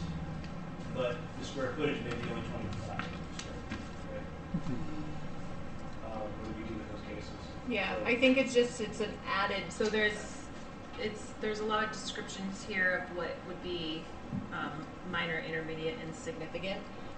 But I think that some of them have numbers to them, like the soil, like removing the soil, but that impervious surface piece, I think, is just one more piece to add to the list to just kind of have that hard calculation to define what we should be reviewing that would be potentially impactful. So this would really be added to that significant application. Yeah. 10%. And not to say that we're going to say, oh, you're at 12%, you can't do that, but just to recognize that there could be impacts and that maybe they need to do some mitigation someplace else to offset. No, I agree. On my end, for me, it's me being able to tell them, you're going to go to the commission. Yeah, right. And the commission's going to say, well, you do X, Y, and Z that didn't do here. Right. But what are you doing? Okay, that's Yeah. So another thing, just to kind of add to if 10% is like the limit where there are definitive impacts on the watershed, like what limit of impervious square footage do you get to the point where you like automatically deny it? I don't know that there is a square footage that you could automatically deny. You would have to demonstrate and say that there's an adverse impact to the wetland resource. That's basically there's irretrievable. We can permit irretrievable losses, but you could make the claim that it's impact too significant, too great to the wetland resource. We believe there are feasible, proven alternatives, which you may go explore, such as, and that's what you would put on the record in motion if you were denying. And that way, you're kind of covered. You said, hey, told the court, we think there's another way to do this. Similar to the Bazali application, we told them, yes, there was, but in the moment, there wasn't because he had a line. He had to put the buildings on one side in order to provide a sewer service. And because the town just wouldn't move the line, we denied the application, he couldn't move the building. So in that circumstance, he was stuck where those buildings were proposed until the line moved. But once that sewer shed line moved, he could then put the buildings where we wanted them and provide the sewer to it, which reduced the environmental impact. I think the water sewer recommend that. In these cases, this makes the most sense. So I'm glad you should, but there's no specific thing there. Okay. 95% parking reduction, which isn't far-fetched. We're heading in that direction. The town's growing, parking's tighter and tighter, and every year, at some point, we may need a parking garage downtown. And it could be within 300 feet of a water. The Lydian pond, there's all these things. It'd be great.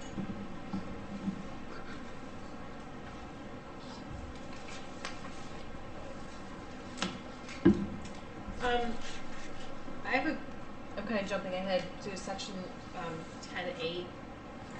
I've read this a few times. Yeah. It says, in the case of an application which is denied on the basis of a finding that there may be a feasible and prudent alternative to the proposed regulated activity, which may have less adverse impacts on the wetlands or watercourses, the commission shall propose on the record in writing the type of alternative which the applicant may investigate. This subdivision shall not be construed to shift the burden from the applicant to prove that she is entitled to the permit or to present alternatives to the proposed regulated activity. Further, the types of alternatives proposed by the commission shall not be deemed to be all-inclusive. This one just kind of confused me because, so we're saying, we're denying an application, saying there's a feasible and prudent alternative, and we're saying this is what you should do, but this isn't the only thing that you could possibly do. Correct. Do we have to state a feasible and prudent alternative, or they're supposed to present the alternatives? Because here's where we get all our information from the developers, right? And so potentially when they have to present a feasible and alternative solution. If there are significant. If there are significant impacts. We are not supposed to be experts, so how can we then say, well, you should do this instead? Are we supposed to say, well, your plan your feasible alternative is what you shall be doing? Well, they need to demonstrate that their proposed plan is the prudent and feasible one. Right. So they're going to alternative A, B, and C. Typically, you provide plans that don't meet or would not be prudent or feasible. The idea is that if you're a developer, you come up with a plan that clearly is excessive, right? And you want to do this. I worked on the other side of the table, and you come up with two plans that are kind of excessive. Yeah, a little better we than could the do other, this really terrible and the one thing. You propose, you should do this. Better than those. Yeah. But that may leave out other prudent and feasible alternatives that the commission thinks of. So we can actually propose that. Yes, while you're lay people, you can propose. You think of something that says, which in the case of the Bazalia application, I thought that was a prudent and reasonable alternative.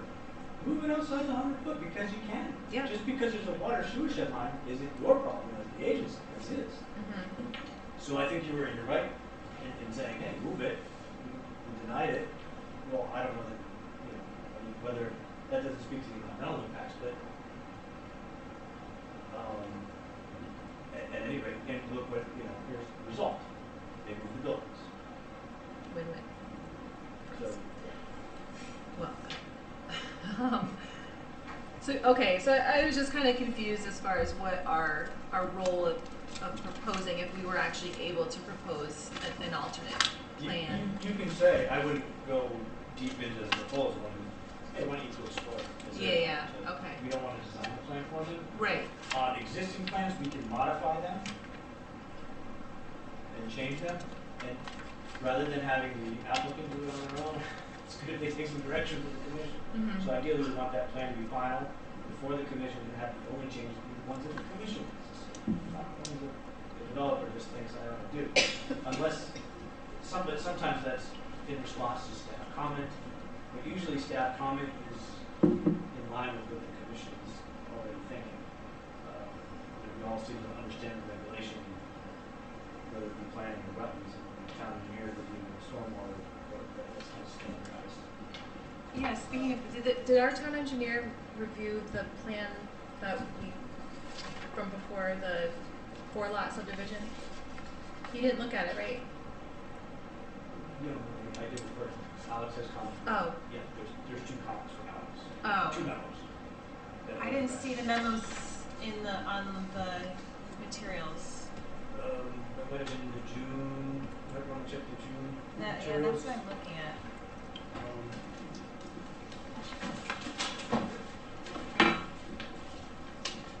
So the town, exhibit G, town engineer revised revisions from Alex Close 6/7/2023.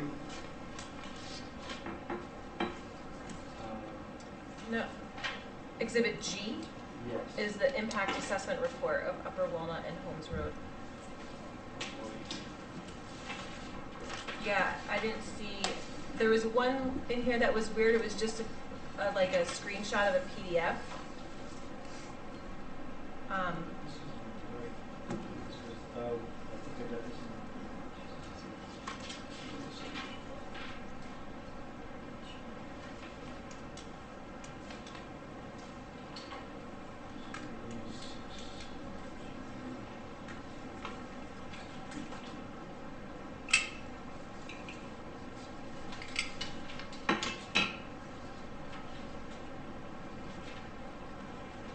Pretty sure that Alex commented on it.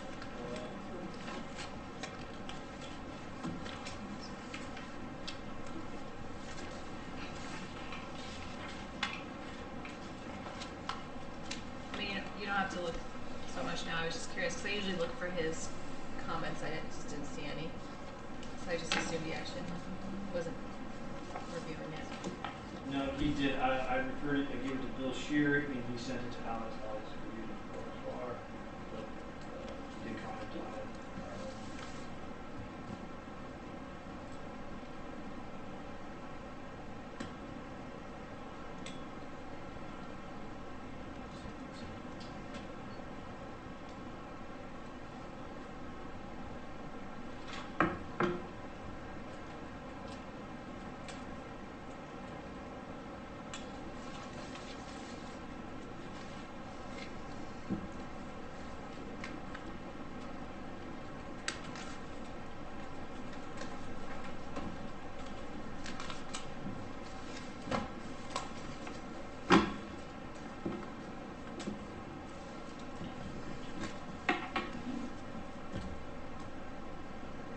While you're looking for that, does anyone else have any comments or notes or questions on those sections 7, 8, 9, 10? No.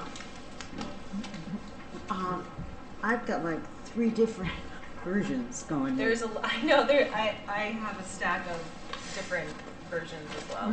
Yeah. So I'm not sure which version So- I'm in because they all look alike. But under consideration for decision in section 10, which might be page 73, might not. Yep, that's what I have, 73. Okay. Does the fire marshal get to weigh in on any of these? As far as his comments, he can. If you want his opinion, then yeah, we can actually include him in there. Well, As far as like plan review or referrals, we'll refer plans to the fire. Is that from a planning perspective more so than wetlands? Typically, yes. but if a developer creates a pond for fire protection, does the fire marshal decide how big the pond is, and if it overflows, does that make it our purview? I think the fire marshal would determine whether or not the pond was sized adequately to provide a fire protection for whatever it's being constructed for. They would advise on that, and then man-made or naturally occurring, the pond would create a regulated area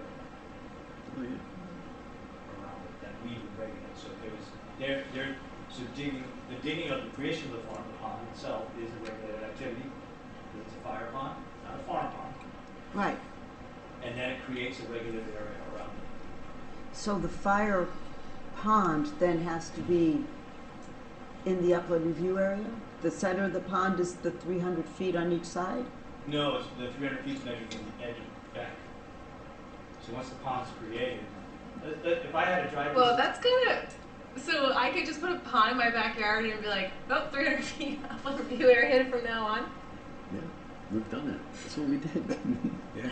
We did that. We dig a well. We can, I mean, As well as a little I know. pond, but if you were to dig a pond, so essentially the farm pond that's being Christensen's property, they dig that, they're gonna create a, they're gonna put regulated area around it. And they have to be mindful that their activities are exempt ones, they're agricultural, so long as they stay within that framework, they're exempt. But if they decide, hey, I wanna put up a swimming pool, now they're gonna get a permit. come up with subdividing. And they're encumbering their own property willfully, so that's their decision. I mean, it sounds like it's already a water source anyway, so it'd be regulated to begin with, but. If it was a dry piece of I didn't mean land. to cut you off, that was just No, an interesting it's- note, I mean, It just bears thought. yeah. Yeah, but if it was just dry and I smacked it, put a pond in the whole piece of property, I just created that regulated area. Again, it's man-made or naturally occurring. Yeah. So Okay, yeah, I just never really thought about the that. one issue that I struggle with is drainage ditches. Drainage ditches which carry storm water, by definition, they're streams, they're intermittent streams. So do we want to regulate them as intermittent water courses, or do we look at them as a drainage ditch? Because there is a little distinguishing. It's contaminated a bit, typically. Well, it's carrying stormwater, it should be treated, right, ideally. So I would think if you regulate it as an intermittent water course, you can't go wrong. At least you have oversight of what's going on adjacent to it. You know? Yeah. Wait. I think deep and DOT look at drainage ditches a little differently. But, again, we just have a definition of water course, I believe they meet the definition. So, Yeah. But the individual that's creating the pond, when I asked him if he talked to his neighbors, because I'm guessing that the pond is coming from a brook that's running through there. Said it comes down a hill. You know, I mean, what about the people down from there that are all of a sudden are not going to have any water? The stream is going to dry up. And what about spraying? The orchards had a problem where they had the pond created, and then they used to use the tractors and they would drive them into the pond that they created. Do you recall that? And then that was before my time. and then when the orchards wanted to use that lot, they found out that that area had been contaminated. Yeah, they had to dig it up. And Yeah, so They had to dig it the up. farm pond was used to wash the pesticide. Yep. Herbicide For pesticide. decades. So the lot on the corner of Holly Lane was basically a hot spot for that. Those materials. And again, because it was spread over the hill, so they had to mitigate all of that material. They scraped it, all that topsoil off and put it between the corner lot on Holly Lane. And there were 3 or 4 homes supposed to have been built. They forfeited those and created a stockpile area, all the contaminated soil. And that's what the health So department. doesn't it eventually leach off? And those are $700,000-800,000 houses. I wouldn't want my grandchildren playing on the lawn that was possibly So contaminated. as I said, they had to scrape all the material off of those lots, mainly on Peach Lane and that other portion of Arbor on the south side there, which down to a threshold that the health department found suitable for human habitation. I don't want any. So we have standards. So What's their obviously definition the of soil habitation? samples that were provided met, and they were able to build those houses. All the material, again, as I said, is on the other side. It's all stockpiled in one area, and because of the contaminant, it binds to the soil, so it won't leach. That's the problem. So it's either they had to either incinerate the material or make it stockpile it and cap it. They chose to stockpile and cap it because it's cheaper expense to kind of haul it to. Wow. So there's a big pile of contaminated dirt somewhere. In the It's a orchard? hill along In the that orchard. road, right? Huh? Where is it? It's in the orchards. Yeah? It's along, so if you. Is go it along to- Scott Road? No, yes, along, between Scott Road and Arbor Crossing. Yeah, yeah. The big hill you see Yeah. is basically, the hill is not contaminated with some of it. But it was all graded out and stockpiled there, capped with, 6 inches of topsoil. And forever will remain as an open space area, for every dog. And pass, the wall. Where it Won't has be, messy. you won't have to worry about too many bugs there, right? Well, again, Oh, the you contaminant poke binds fun. to the Yeah. soil, so unless you're eating the soil, you're not gonna absorb it through your skin supposedly, I don't know, so I've been told. But the big issue is the consumption, and obviously we have kids who like pancake chips, so, and that's where the health department is. Or a vegetable garden. Or that, well, in those cases, that's what I do, but I don't, again, I don't know what deed restrictions the orchards has in terms of the association up there. I think they did have provisions where they were not gonna allow the homeowners to have individual pools, because they had a community pool, well, that changed. So gardens, I'm not sure if they're out, can't imagine. Can they regulate a vegetable? Yeah, no, actually, you know someone has a huge garden that lives right there. So, you know, again, maybe they don't worry about pesticides, pests, I don't know. Their tomatoes are like this big. They never get rid. They never rot. Oh, wow, that's interesting. So I found that memo, it's dated July 3rd, that's why it's not for that thing. Oh, okay. But it should be in here, right? So I'll just double check this record and make sure it's Okay. accurate. Just be curious just to read it. Looks like it's from planning. Yeah, I believe it's in the planning Oh, okay. record. We had 6 comments. One, he indicated that the rain garden should not be credited for storm events, as they're not sized to detain and infiltrate. Yeah, that's a good point. That would be a detail specific to the application of each home. Manager explained how the woods and the existing condition are poor. So some just explanations that he wanted on this Okay. water report. And he sent this to planning? Did you Yes. say this is from planning? Yes, it's, Subject. Oh, perfect. Okay. Okay. yeah, it's planning and wetlands, so it should be in this file. It's not. Okay. I'll make sure it gets in there. Okay. If there wasn't. Okay. Thank you. So we'll do sections 11 through something? Through the end. Let's go through the end because there's not a whole lot left. If we could go sections 11 through the end and then really we want to try to expedite this, not expedite this, but let's just try and get this job done Yep. sometime, in the next 4 months, ideally. I don't want this I know this has been looked at over and over and over, and let's just make it our goal to actually get it done. No, none to you. I know the previous commission had worked on this for many, many years, and I think it's hard to not get bogged down with details. I think if we force us to let's just go through it and get this done.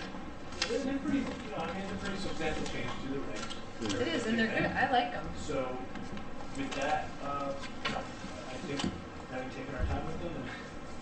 Oh, it's obvious you spent a lot of time on this. That's why I feel like we're nearing the end. We should be able to push through and get these done. So yeah, all right. So we'll go through 11, and then if you, Gary, if we could next meeting discuss the remaining sections, and then if you could do an updated revision, we could all do another read through, and then maybe start looking at having a public hearing and moving forward. I'll put I guess with that revision, maybe I can put some track changes here, so it's. Yeah, that'd be good.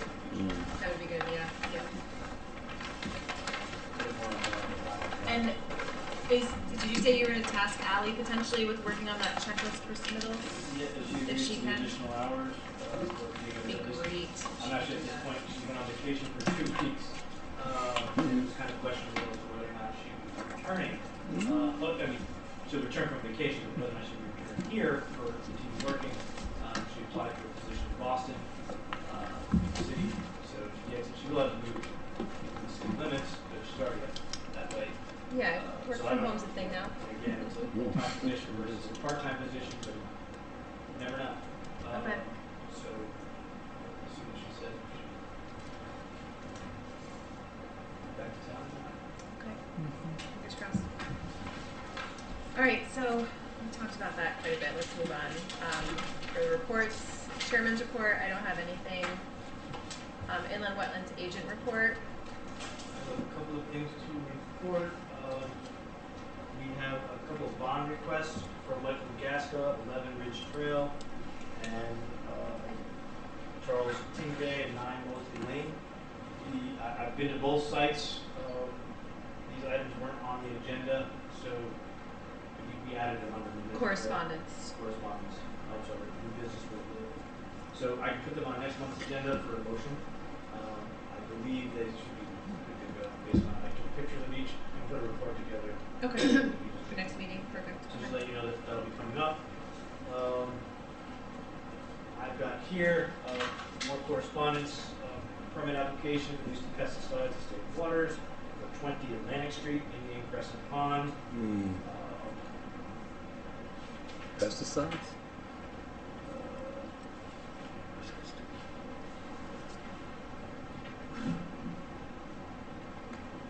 Are they trying to kill the Phragmites? Yeah, what is this? What? Is it the one that we talked about? I'm looking at this now as we speak. I don't know if they're gonna kill it, but they cut it all down. Oh, they did cut them down? Yeah. Oh, really? Yeah, Somebody went in with a weed whacker and just cut them all down along Atlantic Avenue. So Wayne Blair contacted me, and I took a ride out there with him, and we talked, and he said, I just want you to be aware of this, because he just said, hey, you know, the wetland agency wanted Little Indian Pond to kind of remain on the agenda as a discussion item, since the neighbor had brought it up and wanted to try to figure out some way to mitigate the algal blooms on there. So I'm wondering if this application is in conjunction with some of that work. Wayne indicated that one of the interested parties that doesn't abut the pond directly was interested in clearing the Phragmites and started clearing the Phragmites. So I just thank you for letting me know. If we can track them down somehow, let them know to clear it more. They want to put in the permit application. What a funny turn of events. I did not expect that. Somebody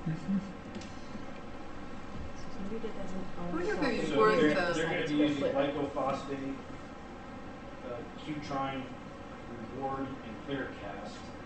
So those are all glyphosate herbicides. That's Roundup. Looks like they're going to try to treat the Yeah, it's just Roundup. or at least the water that they. Roundup.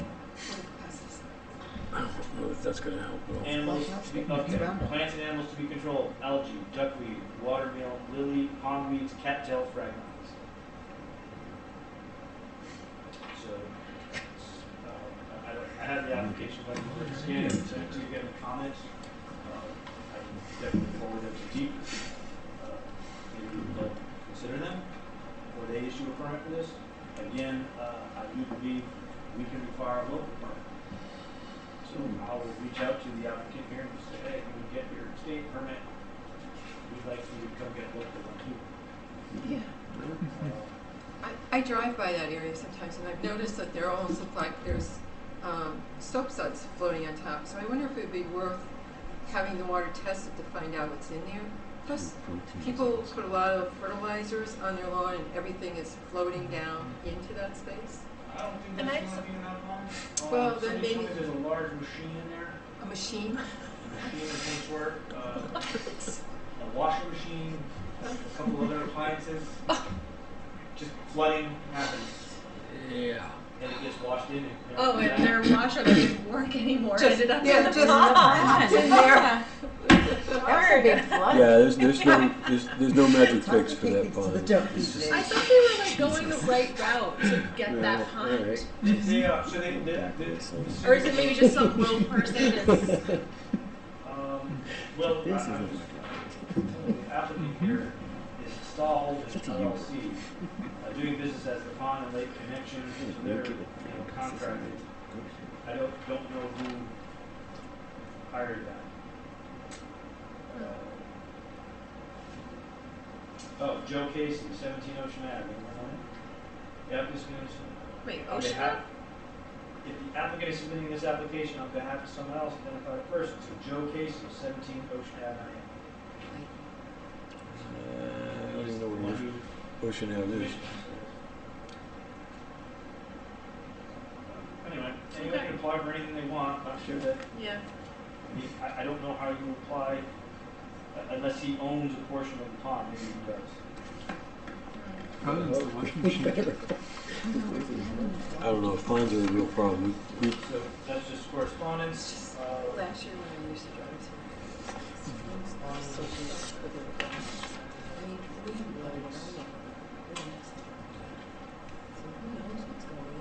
Monaco Ford, we talked about, is on the agenda. It's being stabilized as we drive by. My opinion is we continue to hold the cease and desist order out there until probably the end of the second growing season, September, October. We can see how it's doing then. If it's well vegetated, we can have them remove the silt fence and release the order. The other item I have coming up is 14 Park Lane.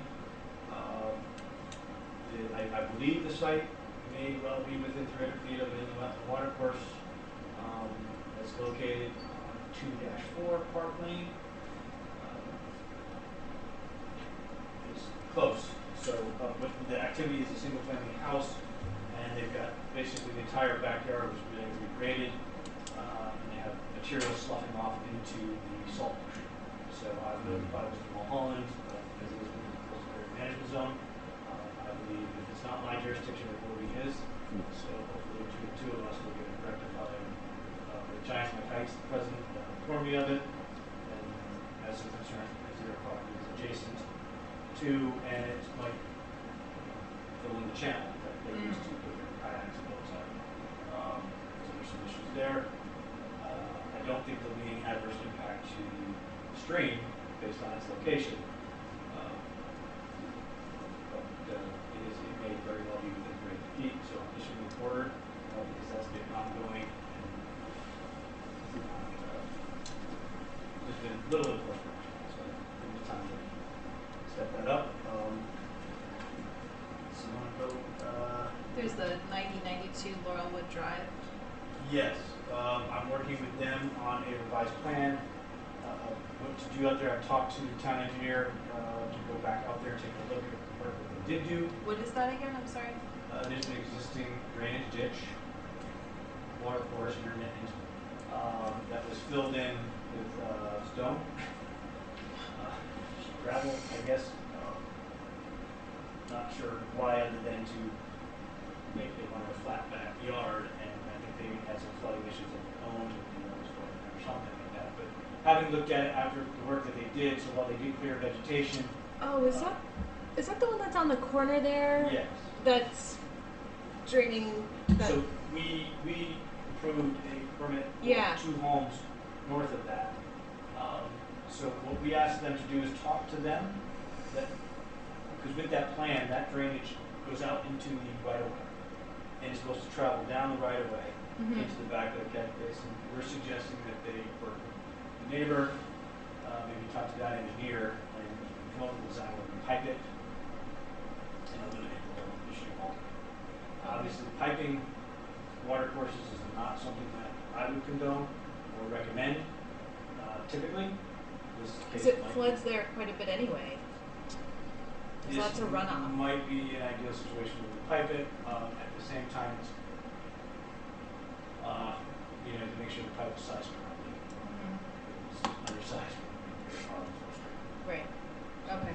That would be the biggest issue. So hopefully, with the town engineers' oversight, we can come up with a better design to manage the stormwater and mitigate the water pollution. So that's still ongoing. Hopefully, I'll have something in the next couple of months for the commission. I'd like. That's my goal on that. I've got a number of permits pending on my desk.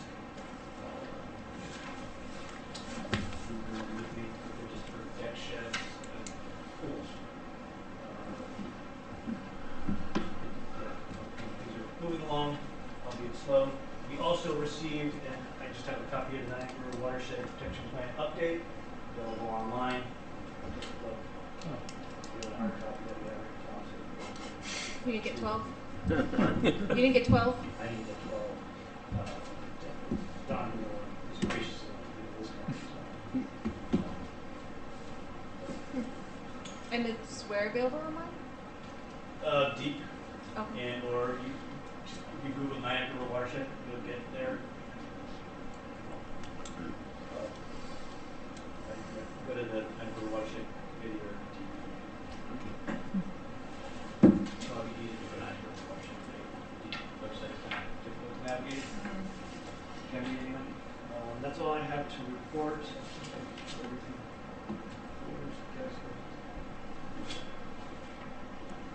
I talked about Alley, but you guys know that hopefully we'll see what happens there. Kind of just listed inside, the Route 161 corridor plan study is available for viewing online at the whole website. Public comment ends Monday. There's public is this, I saw like the YouTube where you actually, there's like almost looks like a drone that you see the finished product of the whole area, and they drive like up and down 95, and it's pretty impressive. It's a huge. When does the bridge get done? But what kind of comment are they looking for? So this is looking, I'm not sure if you're familiar with the study, but we looked at the entire traffic corridor from the high school down to Route 156. Because this was where they were going to do like sidewalks, right? Yeah, so we looked at extending the sidewalk. Here's the website. Map.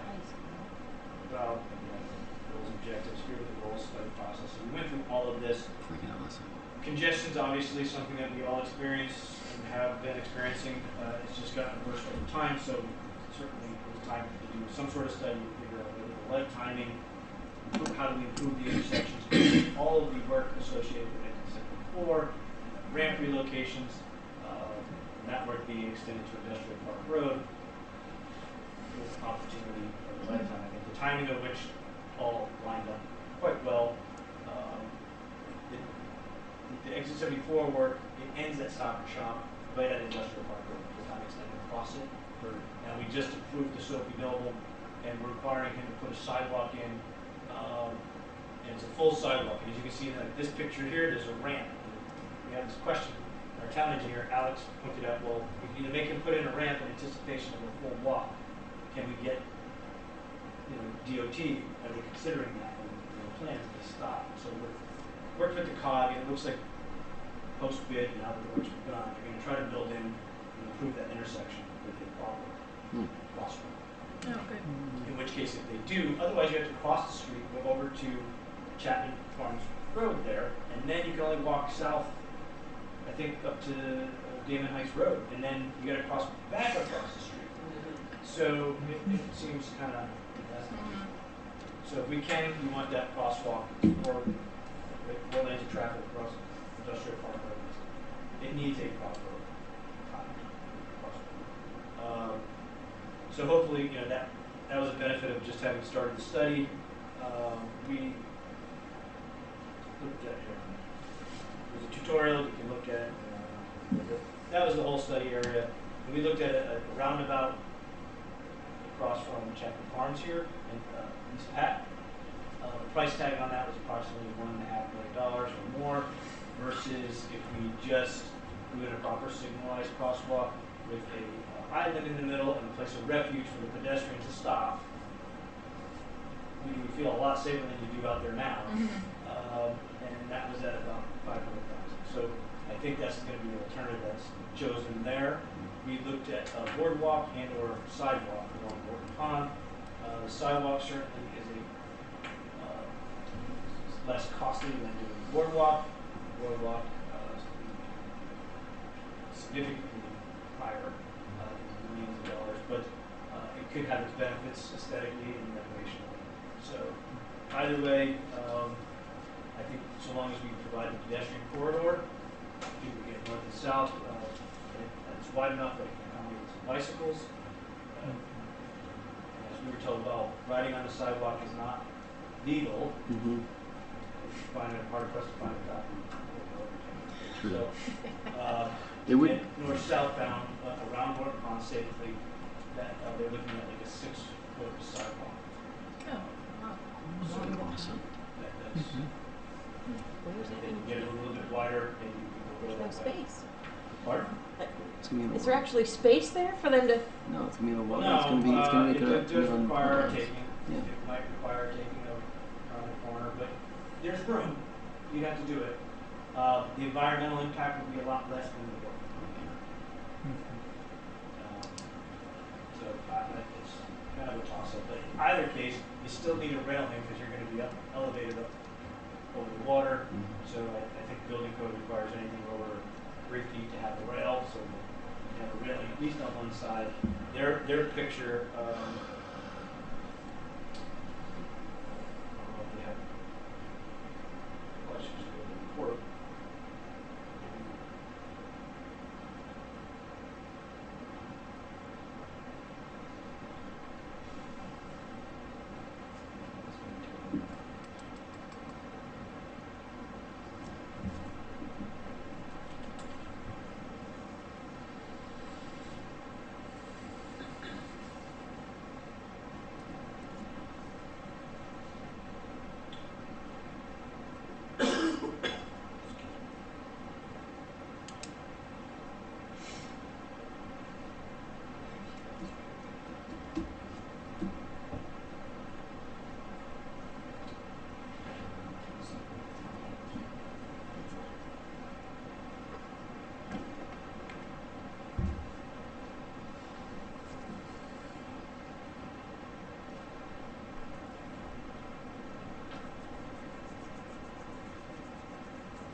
So we talked about bike lanes up Pennsylvania Avenue.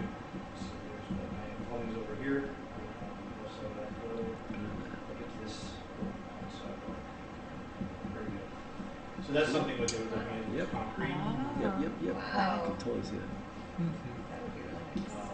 That's, Would the state still move that house with the rockets? possibly. Yeah, 'cause that works, Yeah. You know, that was the other concept that they had Yep. there. This is something we do. The house on the corner may or may not have to. That's good.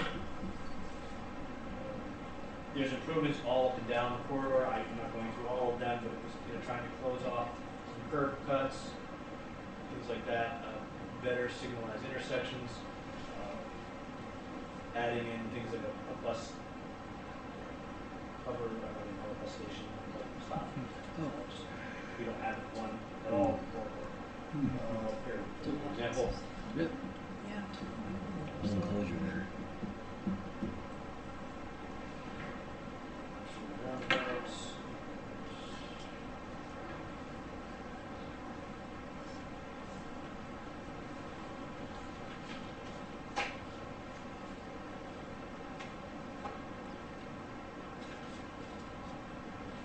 So there's that's what that would look like Chapman Farms, East Patagonia roundabout. So it would actually fit. That was the biggest thing. Whether or not it fit within the right of way, it does. I think plow guys are gonna hate it. Yeah. And Beta Group felt that this would actually improve traffic flow, Yeah. particularly during the summer months. Yeah. With one exception, and that was that the houses down Pennsylvania Avenue get in and out of their homes. And they were concerned that, well, if there is a backup, it's just a steady line of traffic. We're never going to get that one. At least with the light, I There's get a traffic break. to stop, I Yeah. get a break, and I can get out. Yeah. So, the signalized intersection is why I think it's probably, but it was very conceptually, Wow. certainly look nice. And as a gateway to Niagara, that's beautiful, right? Yeah. The light at the corner at Roxbury, that's a terrible light. Oh, yeah. That's where you sit forever and the traffic backs up along the, that's the bad one. Yeah, they did, It's a blind spot that I believe there are, they looked at that, and there are some Yeah. concerns. We had recommended putting in a left-hand turn lane there. So you Oh, have yeah. 2 lanes, and clearly, because everyone does that anyway, so if it's striped, might have to widen the road there though to do that, just a bit. Shift the sidewalk over a bit more. If you're coming from this direction, there's 2 lights anyway. Northbound, but So is if they, it you'd clearly be taking. delineated? No. It's one stop bar, they don't break it into 2 Right. safe lanes. So No. ideally, you provide 2 12-foot wide lanes for traffic. Well, I follow the rule, there's 2 lights. So if somebody's sitting there Yeah. waiting to take a left, I just go around.